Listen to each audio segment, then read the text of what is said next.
War Eagle, everybody. Welcome back to Bleav in Everything Auburn, which is brought to you, as always, by Bet Online. This Thanksgiving, why not head to the world's most trusted betting platform and your number one source for online betting, which is Bet Online. From the earliest odds to in-game live betting, Bet Online provides you with constant real-time odds and action and the ability to watch the games as they happen. With the largest selection of odds on everything from football, NBA, college basketball, NHL to UFC, and boxing. Head to the website today to see why Bet Online is America's most trusted site for online wagering. That is Bet Online. The game starts here. Welcome in, everyone. Taylor Davis and Jason Campbell here with you on this glorious Thanksgiving week, and we are thankful for an Auburn dub. And boy, what a dramatic one it was this past week down in Jordan-Hare, a packed, beautiful stadium for a night game as the Aggies came to town, and the Tigers pulled it off in dramatic fashion, a 43-41 victory in 4 overtimes, enough to get your blood pressure going before this Thanksgiving holiday. So welcome in, everybody. We've got plenty to talk about, and Thanksgiving is upon us, and I'm gonna bring in the foodie himself, Mr. J Cam. Usually we talk about it at the end, but let's talk about it at the beginning. Jay, Thanksgiving's upon us. What's MVP on your plate tomorrow? My go-to is dressing always. Okay. Seafood mac and cheese. Interesting. On Thanksgiving. Yeah. I ain't knocking it. Come on. It's J Cam's house now. And then we talk about, of course, you got the desserts. Everyone has the mac and cheese. Everybody has, what is it? I don't know. Some people do collard greens or turnip greens. Yep. Then you got your sweet potatoes. Some people call them yams. Yeah. I like a good gumbo as well. Yeah, I like a good gumbo. Okay. We don't have it every year, but every now and then we'll slide it in. Okay. It deserves it. Yeah. I'm more of a smoked ham than I am a fried turkey.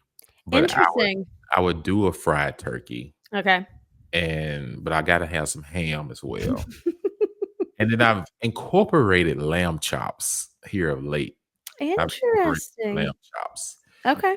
And then, of course, you're going to have lemonade and you have sweet tea, but then I have a nice glass of red wine. Gotta have the red. Yeah. I got to have a nice glass of red wine. Yep. And there's no breakfast on Thanksgiving. Oh, no, of course not. That's criminal. Typically, I work out in the morning of Thanksgiving. So, you prepare. You got mind, the body, your floor now. Spirit. I told you guys I'd get him going on the food. Well, yes, Thanksgiving is tomorrow. So excited. Hopefully everyone gets some good fam time, enjoys a large plate of seafood mac and cheese or gumbo or turkey or whatever you got. But thankful as always to have a friend in J Cam. Thankful for all of our listeners that have followed us along for however many years we've been doing this now. And also thankful for Auburn, my time spent there. And of course, the big win this past weekend. And let's talk about it because Texas A&M came to town with a whole lot of momentum and energy and a lot to play for. But perhaps a wee bit of foreshadowing straight from the mouth of Mike Elko himself in their press conference ahead of Auburn, slipping up and saying that they were laser focused on Texas. I mean, Auburn. Really hate a slip like that from your head coach because it was the narrative that people were suspecting with all that's riding on Texas A&M. Now, still, the winner of that game is going to go to the SEC championship. College game day is going to be there. It's still huge.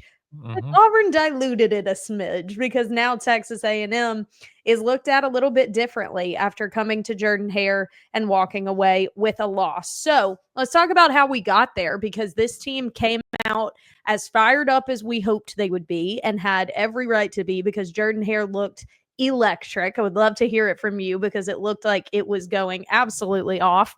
But they came out very energetic, got off to a very early lead, and coaches always talk about a fast start.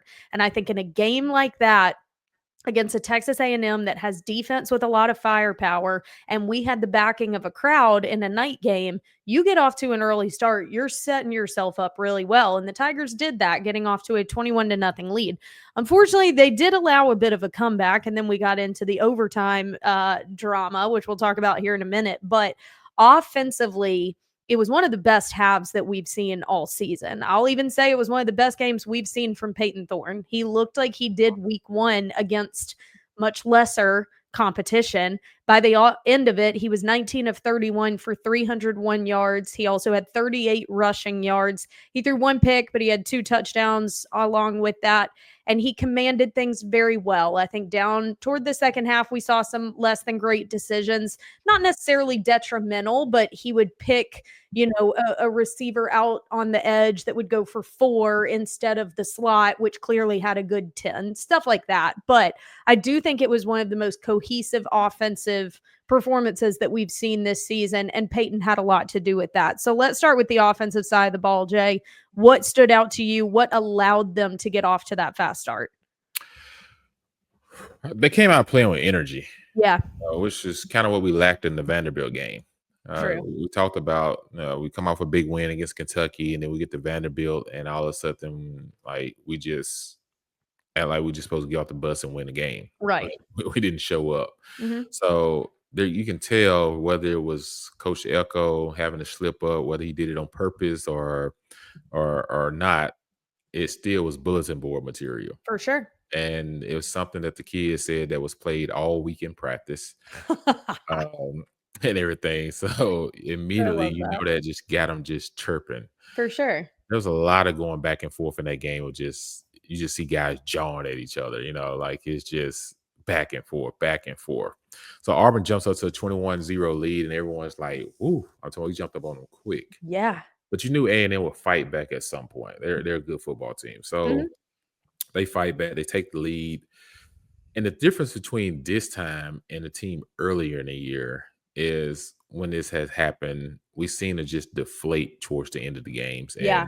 Like it was expected. Right. This time it happened, and you hear the crowd go, oh, snap, here we go again. Yeah. But then you saw a difference in the players. This time they challenged themselves to finish. Yeah. And complete this, especially after we threw the interception, our back was against the wall. Our defense went out there and forced a 3 and out. Huge victory right there. And then when A&M went for it on 4th down, stopped them, gave us a short field. We didn't do anything with it. They still didn't get down. They came back, kept fighting. And then, with a minute something to go in the game, Peyton Thorne at 4th and 2 made a huge run, set us up to get down, close to scoring opportunity, and we kick a field goal. How about the kicker, though? How about the kicker? I was so freaking nervous for him. Let's just say that. How about the kicker, man? 2 weeks on the job. 2 weeks on the job, nailed some clutch kicks, especially that 40-yarder in the second overtime. Yes. The one that sent us to overtime was a 43. Yep. So the kid was clutch. He was. And the fact that they made that horrendous offensive pass interference call. Worst call I've seen all season. I was just like, come on, man. What are we doing? Are we trying to help Texas A&M or something? Yeah. Like, what's going on? This just doesn't look right. And because it was clearly no offensive pass interference. So I think we got help the next time A&M got the ball. They call holding on the first play. Yeah. So you hold them to a field goal, and then you get into the 2-point game. Now it gets really interesting, right? We both missed the first 2-point conversion. Peyton hangs in the pocket, hit KLS on a huge play over top. Great catch and coming down with it. And then they're old Philly special. Yeah. Once they put Marcel out of the box, you knew it was going to be some form of something. Throwback pass, him coming back. But then when he came back and got the ball, I said, oh, Philly special. Now, actually, Coach Durkin dialed up the right defense. Yeah. But one of our players was out of position. Yep. It supposed to have been a guy right in front of the guy that was almost caught the ball. Oh, my God. He was out of position, so luckily he dropped it. But had he not dropped it, Coach Durkin would have went berserk because the right defense was called for the right person to be standing there for the Philly special. Dang. Yeah, so just a lot of moving parts, right? This game is won and lost in a game of inches. But Taylor, when I tell you, like, soon as the game was over with, the recruits was the first ones on the field. Uh-huh. Student session was the first ones on the field. They haven't felt anything like this in 4 years. Think about it. 4 years ago, we had a chance to beat Alabama at home, Yeah. and, we don't forget to stay in bounds, and, Bryce Young drives down the field, they win. That's a game that the student session would probably have rushed the field. Yeah. You missed that opportunity. This year, you Uh, missed so many close games to be excited. Last year, 4th and 31, that's what I was you gonna say. were ready Last to year's go Iron and Bowl. take the field, and you get a 4th and 31. So they have been clinging because everybody keeps saying, "Why you rush the field because you won against Texas A&M?" It has nothing to do with beating Texas A&M Yeah. because it's A&M. It had everything to do for this fan base, for this student section, Yeah. all ready to explode and enjoy what they feel like they have been robbed of the last couple of years of not being able to do that. You're So right. Auburn's kind of been cursed the last couple of years, and we feel like we just kicked the door in, and Right. that was the breakthrough that we've been waiting for. So hopefully we continue to keep rolling, continue to keep going. But I tell you, it was a great scene. It was outstanding. Crowd noise was everywhere. Golly. This football team has so much momentum riding into this week now.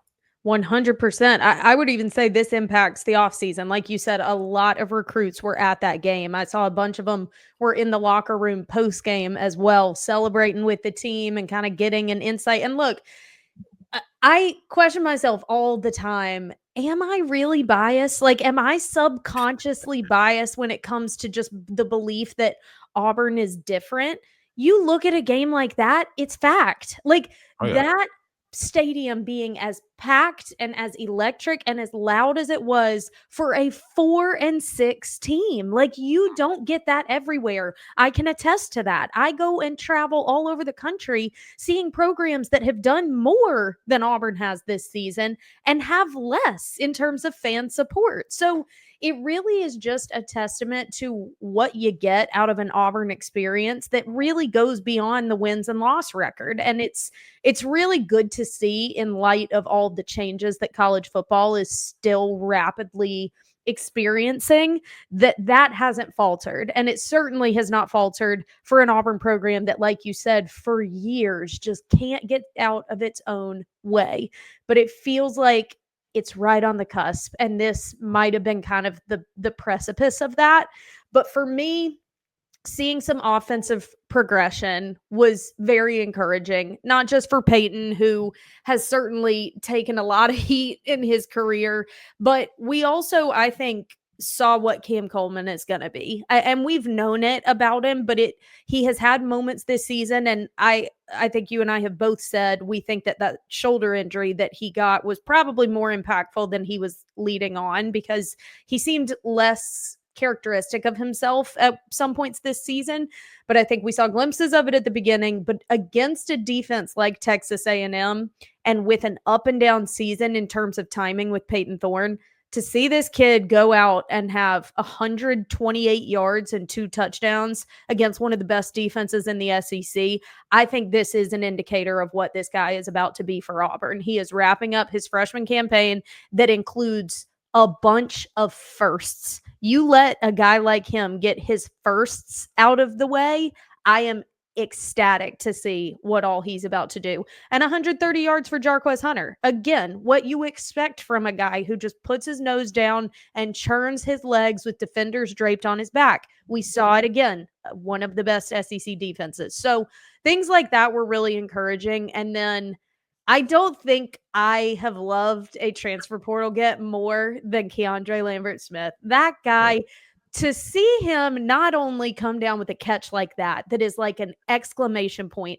but we had him preseason on this podcast, Jay, and I could tell how much he really was trying to immerse himself in Auburn. It wasn't just, remember he was talking to us about going to Lake Martin and like Right. doing like an Alabama summer. Like, he really bought in. And for a year that didn't afford you the glitz and glam of a playoff team or an SEC championship team, we're still not even sure about a bowl game. He got absolutely everything he possibly could out of the Auburn experience. To see him crowd surfing when the field has been stormed by a fan base that you've been a part of for 6 months, like, I am so proud of that. I feel like I know him more than I do, but I think he was such a good get, and I really think that he will look back on it and be really glad he chose Auburn. Oh yeah, he's Auburn now. I I love know he it. played 4 years at Penn State, but at the end of the day, this is best college season. He Yeah. had his best year here, and I think it's his most memorable because he's been celebrated. And, Mhm. and like I said, I can see him coming back, even coming to some games once he's finished Mhm. playing, To just because, support. I agree. because, sometimes you get those 1-year transfer guys and, they kinda like some of them are here, some of them, just came in to see if they can advance their career or whatever, but Yep. he really bought in, and he bought all the way in, and I think that's how you become successful is doing it that Yeah. way. So, Keyron Crawford is another guy like that. Huge. Keyron Crawford is transferred from Arkansas State, like, is playing lights out. Mhm. Here's another guy that's bought completely in. Like, yeah, those guys that do that are just those are guys you want when you go in the portal. Yes, that's what you're looking for. That's what you're looking for. You're looking for the full bought in guys. Yeah. Um, you think about Fairweather. He hadn't had the season he had last year catching the ball, but he came Yeah. back this year because he needed to show more blocking skills. And he So, did.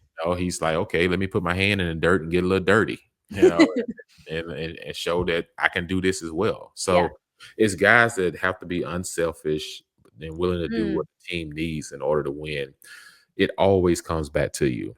And Yeah. even early in the year when Cam wasn't, getting a lot of targets, but Ryan Williams, everybody was talking about Ryan Williams. Everybody was talking about now who's hot. Now Cam's hot. Yeah. I tell you, man, it comes in full circles. I was like, Right. don't get so hung up on what everybody else is doing. Focus on your craft. Focus on what you need to do. Focus on how you can improve, and Right. then it always come back around to you. So I just like it. You doesn't have to have an All American quarterback in the systems that these guys run nowadays. Sure. You got to have guys that knows how to deliver the ball where it needs to be delivered on time, but keep you on point with the RPO system and Yeah. really understand the RPO system. And I think Peyton has gotten a lot better towards the end of this year than the beginning of this year and towards the end of last year. Yeah. I've seen some growth. Of course, I tell him he was sitting right here, I would say, dude, can we please throw the ball inbounds on go routes? Just give the receiver a chance to go up and make a play for you. Like these guys will make a play Facts. for you. Yeah. That's my advice is just keep the ball in bounds. And That's the fair. other one, yeah. The other one is don't throw the ball back across your body running towards the opposite direction. He loves to try and do that. Yeah, he loves to try to fit it in there and Ah, just but other than that, though, I wanna give him his credit, though. I do He has too. played a lot better down the stretch, Mhm. over the last 3 weeks Mhm. and everything. So, hopefully we can go to Alabama this weekend. I know DeMarcus Riddick put out some bulletin board material, but this is a rivalry game. So guess what? It doesn't matter if somebody put out bulletin board material or not, you still going out there and lace it up and it's gonna be dirty. Yeah, for sure. Yeah, like, you're not waking up with some sleeping giant, like, this is the Iron Bowl. So, Exactly. now your teammates gotta come to your defense and say, "You know what? Bro, it's good. We got your back. We don't like them. They don't like us. Yeah. So, this is what it needs to be." That's nothing new. I would agree with you. I think the Mike Elko comment probably did more harm than what's being said for the Iron Bowl right now because Sure, I like it. Oh, that fire is lit year round. Like this doesn't take any extra smack to your point. But I do think that it's much more up for discussion right now, not just because of what we did this past weekend, but because of what they did this past weekend or didn't do, I guess is the proper way to put it because Alabama lost to Oklahoma. Not just lost, mm, got beat by Oklahoma. They only put up 3 points against the Sooners, who unfortunately have struggled mightily in the last few weeks of season. And I think everyone across college football was scratching their heads a little bit. Like upsets, alright. you looked across the schedule this past week. It felt like there were potential spoilers across the board. Auburn was one of the popular ones that people were calling for. Kansas beating Colorado, which did happen.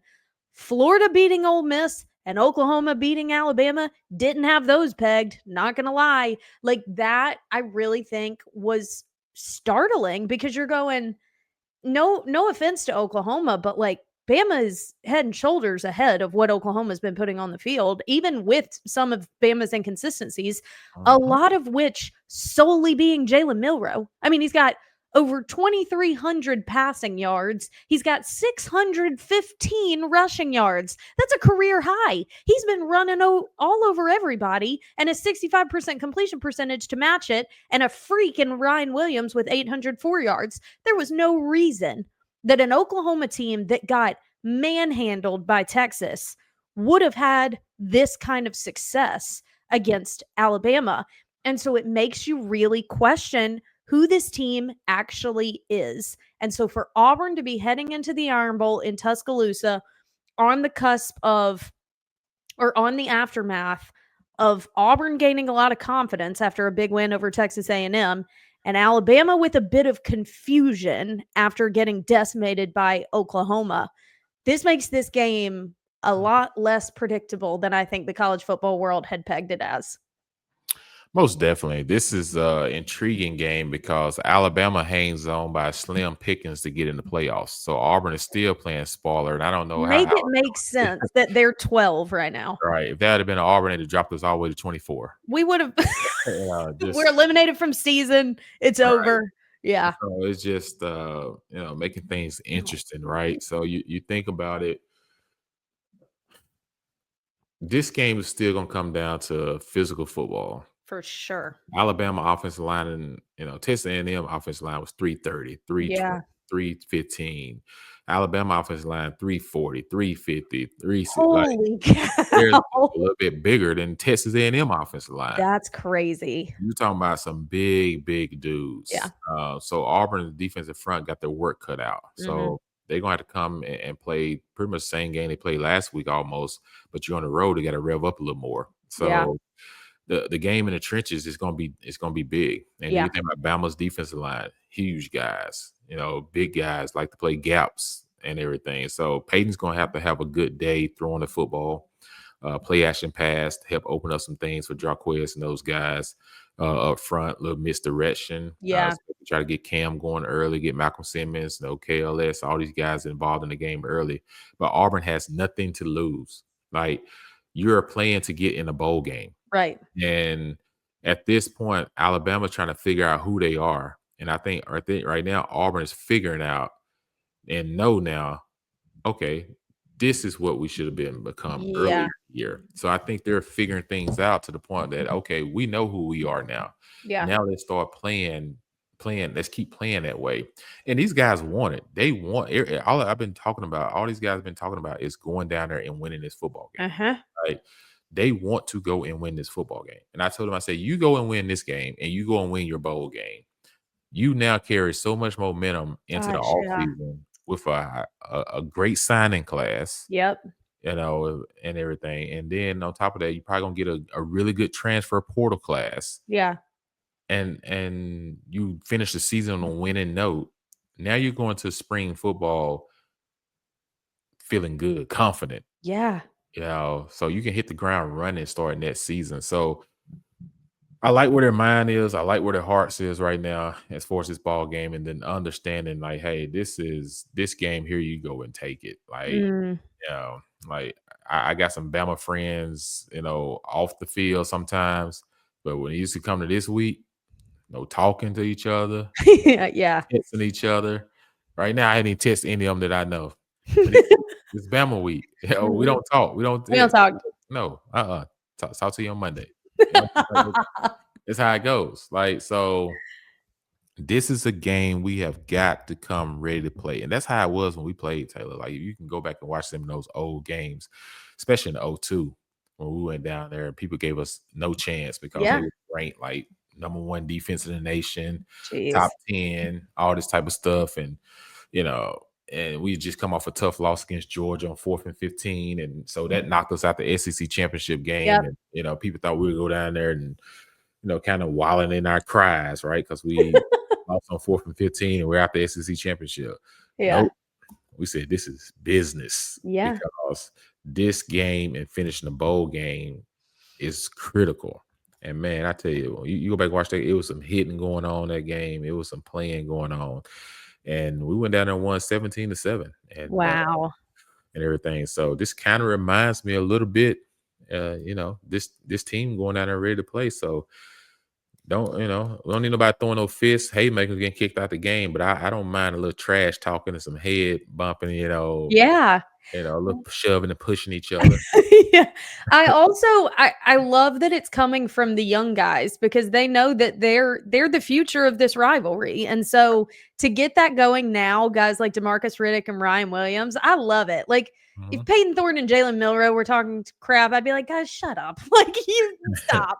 But the young guys that are like, no, like DeMarcus Riddick's line, for anyone that hasn't been aware, he said, I'm not losing to Bama while I'm here. Like he also took a jab at Ryan Williams saying he's not that impressed by Ryan Williams, which that was a bit far because Ryan Williams is an elite player, but whatever.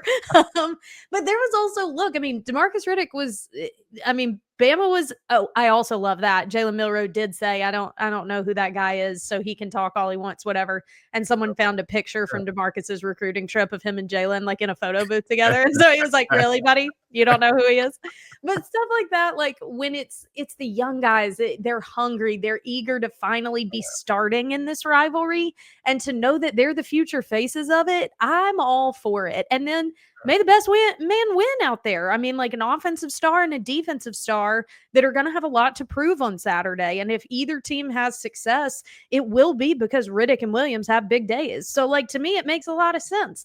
In the Kansas-Colorado game last week, one of their corners, Kobe Bryant, who's like seriously one of the best corners in the nation. Yeah. He's fantastic. And Travis Hunter, we're talking a lot of smack because Travis was like, good luck covering me. And Kobe was like, won't be a problem. Like that kind of stuff, it feeds into it. And I can get on board with stuff like that. I do think that you're putting yourself out there to be really vulnerable. Like if Ryan absolutely has a day and DeMarcus struggles, then there's an element of it. But by that point, you don't care. Like it's what gets your mind right for it heading into it. And I really think that this is the best possible time for this game to come because of what Auburn just did and because of what Alabama just did. Like they just said, the man said he want all the smoke. Like he's not running. DeMarcus said, I said what I said. If I need to say it again, I'm going to say it again. I'll say it louder. Right.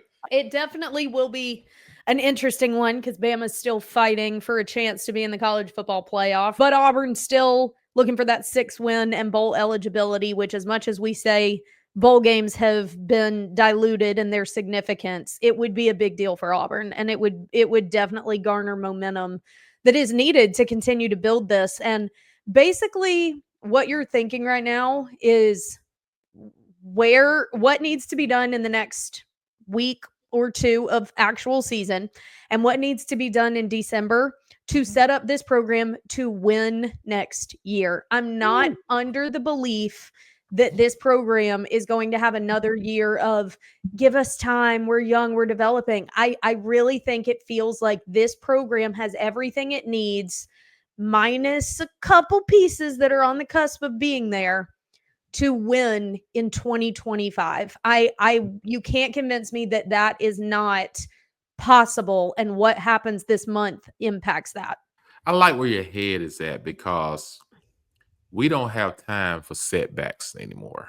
No. We haven't won in the last 4 years. And what we mean, like winning, is getting to November and they're talking about us having a shot to go to the SEC championship. Correct.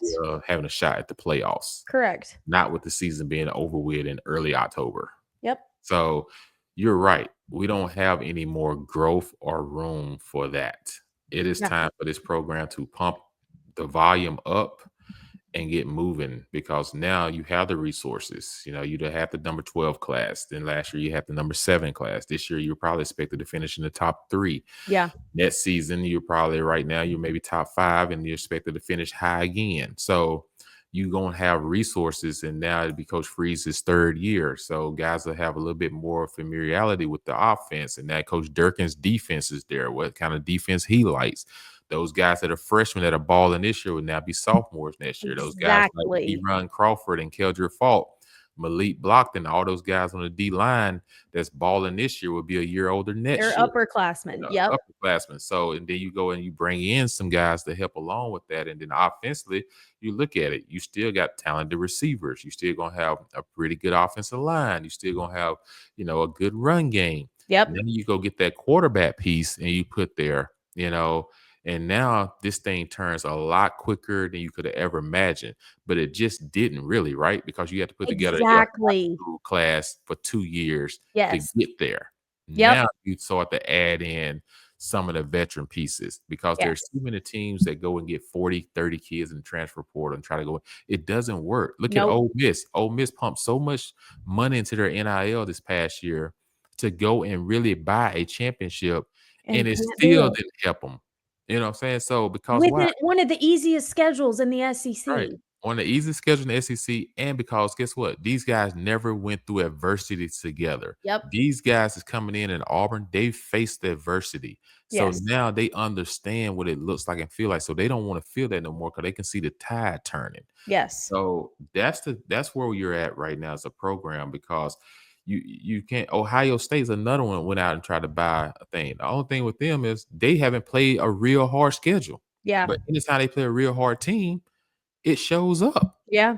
So the story is still out on them, but you almost can give them and Notre Dame an easy pass to the playoffs every year Yeah. because they don't have challenging schedules, and it's not No. fair. There's teams like that's in the SEC gonna have 2 and 3 losses that's Mhm. still That are probably better than Big better than Ten them, teams. right? You know what I'm Mhm. saying? So it's just not fair because those schools are scared to add teams to their resume. Right. With all that being said, you're exactly 1000%. This program cannot have a hiccup and take a step back next year. We have to be in the talks in November next year of being in a playoff run and still in contention to go to play in Atlanta. Yes, and exactly what you're saying, it has the makings of that. When you're looking at where it stands right now, and I'm not making a mountain out of this Texas A&M win, but when you think about the way that this program closed the season last year, I firmly believe it had an impact on how this season has gone. You let that 4th and 31 play go. You got embarrassed in your bowl game. I don't care that you claim bowl games don't matter and that some of your guys sit out. We were embarrassed against Maryland in the bowl game. And then this team couldn't sustain any consistent success this year. I fully believe that it all kind of carried over, and you still kind of felt that Auburn's not there yet. Auburn's not there yet. And that showed itself. The way it sits right now, you play like you did against Texas A&M. Ideally, you go get the Iron Bowl. You end up in a bowl game that wasn't expected, and you play really well. And like you just said, top 3 recruiting class. So many of these guys coming back, young guns that got their first exposure and experience coming back in with all of it ready to be better. You go get a few key pieces, key impact pieces in the portal. This team can win next year. This program can win in 2025. And I think if you don't have that on your radar right now, it starts trickling into the future. So it can't be your why, it can't be your motivation, but it has to be on your radar that the points put out there right now carry over because you are on the cusp of that final little tick that puts Auburn back where it should be. Well, yeah, you have to think ahead now. Yeah. Where we're at, and this is probably the last season that you'll have before revenue sharing kicks in. Here we go. So that's going to be a whole different ball game Yeah. within itself. So what happens with NIL collectives? Do they go away? Do they become a separate entity as far as a marketing outside of the revenue sharing? So many questions to be answered between now and July 1st, Yeah. right? So that's going to be the talk of the whole offseason. Then you talk about Auburn's going to Nike in July as well. And then Auburn just played this last game on the old scoreboard in North End Zone. So next Oh, season, it went Auburn out will with a have, win. got out for a win. So Auburn That's will have a cool. new scoreboard next season and everything. And then the whole thing starts to change. They Yeah. start to add social seating at the bottom of the North End Zone. They start to close in around it. So this whole atmosphere and things that Auburn is trending like really, Up. really up. Yep. And so many people are moving back. So many hotels going up there. So it's time to stop accepting mediocrity. Yes.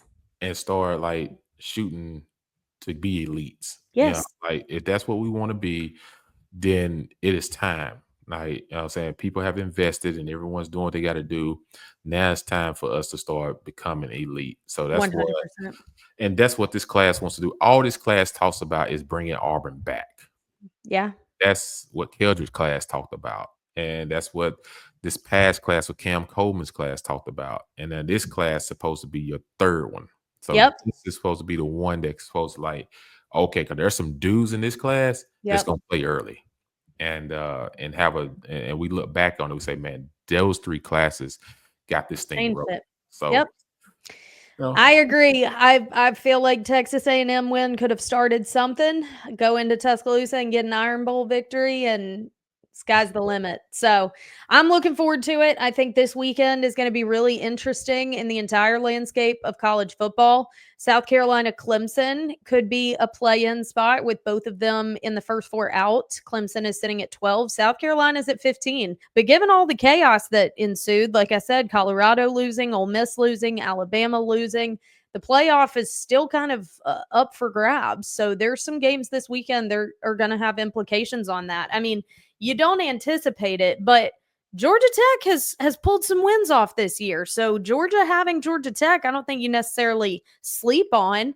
And Tennessee's got to beat Vandy, which typically is a cakewalk to end your season rivalry week with Vandy.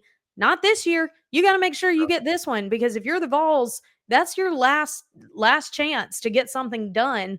And Vandy could end your season. And Diego Pavia is trying his darndest to make sure that happens. So keep your eyes on everything this weekend. It is going to be a crazy final few weeks.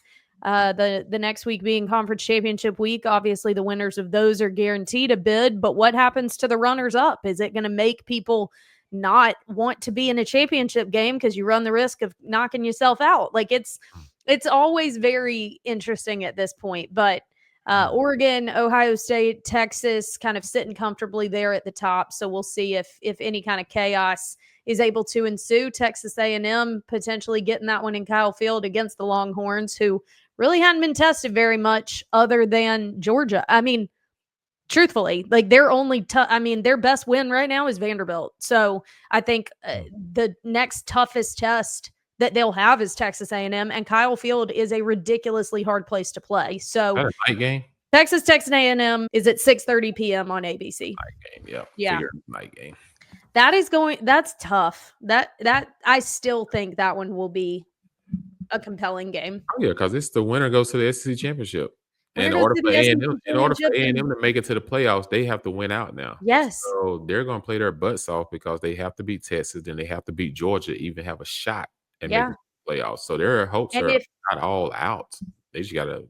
if Texas loses to Texas A&M and doesn't go to the SEC championship, They probably still in. are they still in, you think? Yeah, they probably still in. Because they only have 2 losses with their schedule. Even though it hasn't been hard, but they're still in. It all depends. True. If Texas loses to Texas A&M and A&M plays Georgia, and Georgia beats Texas A&M, the Texas is probably in. Now, if A&M beats Georgia, but then Georgia had beat Texas, you can't put Texas in over Georgia. And not right. So who's the other team in? That's the thing. But the playoff committee is also looking like they're doing everything they can to get Bama in. Because, like, why are they still at 12? Why did they jump 3 spots when they beat Mercer? All right. Like, I don't understand where we've prioritized things. But at the end of the day, the proof's going to be in the pudding. In the next couple of weeks, the results of those games are going to tell us a lot. So I am very hopeful that the Tigers can pull off some magic. Our basketball team's been pulling off some magic on the court. We've got 3 highly ranked wins in the first couple weeks of season. As we all know, that road win over Houston. Huh? I think it's first time in 25 years. That's awesome. That big road win over Houston, and they are now playing in the Maui Invitational Thanksgiving week. They pulled off a big comeback win against Iowa State the other night, trailing by as much as 18 at one point. And then last night, pulling off the win over the Tar Heels, and they play, I believe it's the championship game against Memphis tonight. Yep. That's awesome. Yeah, that's awesome. Team's been looking great, playing together. You're too deep in all positions. The depth is wild. This team can stay healthy. They got a chance to make a strong push in the tournament I agree. have a chance to hang a banner. So it's all about staying healthy and just continue to get better and better.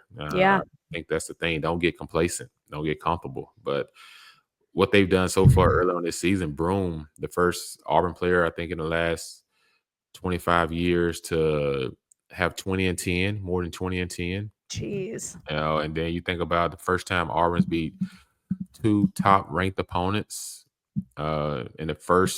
in one season, better yet, the first 5 games or first whatever. It's Seriously. like, so they're trending in the right direction, and Bruce has got his guys rolling. So Yeah, continue to support those guys, and it's gonna be a fun SEC year. I know. I think so too. Really exciting stuff.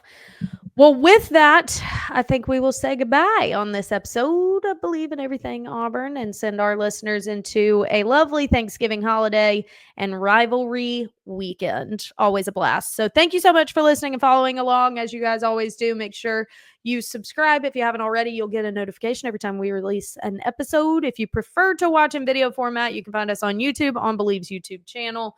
We will be back next week to break down the Iron Bowl and wrap up the regular season. Crazy enough, 14 weeks come and gone. But that's going to do it. Thanks for listening. Happy Thanksgiving, everybody. Thankful for you, Jay.